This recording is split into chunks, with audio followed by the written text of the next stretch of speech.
नमस्कार, आपका एक बार फिर से स्वागत है हमारे चैनल रचना ऑफिशियल में। आज सुनेंगे निर्जला एकादशी व्रत कथा। प्राचीन काल में निर्जला एकादशी का महत्व जानने के लिए अनेक ऋषि मुनियों उत्सुक थे। यह एकादशी सभी एकादशियों में श्रेष्ठ मानी जाती है। ज्येष्ठ मास के शुक्ल पक्ष की एकादशी को आने वाली इस पवित्र तिथि का व्रत करने से वर्ष भर की सभी एकादशियों का फल प्राप्त होता है। इस एकादशी को भीमसेनी एकादशी या पांडव एकादशी भी कहा जाता है। भीमसेन की समस्या। महाभारत काल की बात है। 5 पांडवों में भीमसेन सबसे बलशाली थे। वे भगवान विष्णु के भक्त थे, लेकिन उनकी एक समस्या थी। उनकी भूख बहुत अधिक थी। वे एक दिन भी भोजन किए बिना नहीं रह सकते थे।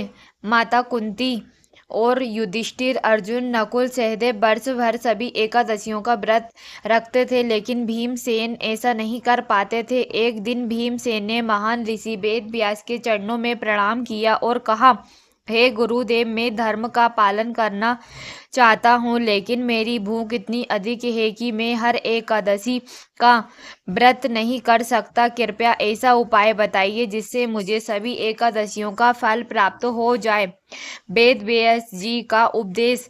वेद व्यास जी मुस्कुराए और बोले, हे भीमसेन, यदि तुम सभी एकादशियों का व्रत नहीं कर सकते तो ज्येष्ठ शुक्ल एकादशी के दिन निर्जला व्रत करो। इस दिन बिना अन्न और बिना जल के भगवान विष्णु का व्रत करने से वर्ष भर की 24 एकादशियों का पुण्य प्राप्त होता है। भीमसेन आश्चर्यचकित हो गए। उन्होंने पूछा, क्या केवल एक दिन का यह कठिन व्रत सभी एकादशियों के बराबर फल देगा? वेद व्यास जी ने कहा, हाँ, यह व्रत अत्यंत महान है। जो श्रद्धा से इसे करता है उसे समस्त पापों से मुक्ति और भगवान विष्णु का आशीर्वाद प्राप्त होता है। निर्जला व्रत का संकल्प। एकादशी का दिन आया। भीमसेन ने प्रातःकाल स्नान किया, भगवान विष्णु की पूजा की और संकल्प किया कि वे पूरे दिन जल की एक बूंद भी ग्रहण नहीं करेंगे। धीरे धीरे सूर्य आकाश में चढ़ने लगा। भीमसेन को प्यास लगने लगी। दोपहर तक उनका गला सूखने लगा, लेकिन उन्होंने भगवान विष्णु का नाम जपना जारी रखा। ओम नमो भगवते वासुदेवाय। कठिन परीक्षा।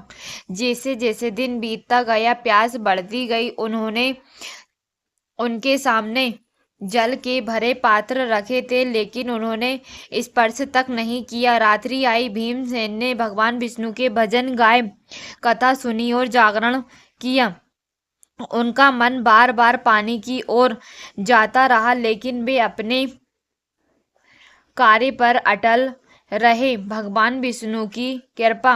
द्वादशी के दिन सूर्योदय के बाद विधि पूर्वक व्रत का पारण किया गया। तभी आकाश में दिव्य प्रकाश फैल गया। भगवान विष्णु प्रसन्न होकर प्रकट हुए और बोले, हे भीमसेन, मैं तुमसे अत्यंत प्रसन्न हूँ।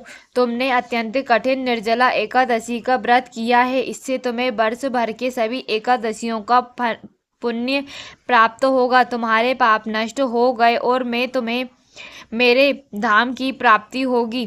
भीमसेन ने भगवान को प्रणाम किया और उनका आशीर्वाद प्राप्त किया। निर्जला एकादशी का महत्व। शास्त्रों में कहा गया है कि निर्जला एकादशी का व्रत से सभी एकादशियों में श्रेष्ठ मानी जाती है। इस व्रत से वर्ष भर की एकादशियों का फल मिलता है। पापों का नाश होता है। भगवान विष्णु की विशेष कृपा होती है। मृत्यु के बाद वैकुंठ लोक की प्राप्ति होती है। कथा का संदेश। निर्जला एकादशी हमें संयम, श्रद्धा, दृढ़ संकल्प की शिक्षा देती है। कठिन परिस्थितियों में भी जो व्यक्ति भगवान पर विश्वास रखता है उसे अवश्य सफलता और दिव्यता की प्राप्ति होती है। श्री हरि विष्णु भगवान की जय। निर्जला एकादशी माता की जय। यदि आपको यह कथा पसंद आई हो तो लाइक करें, चैनल को सब्सक्राइब करें और वीडियो को शेयर करें। धन्यवाद।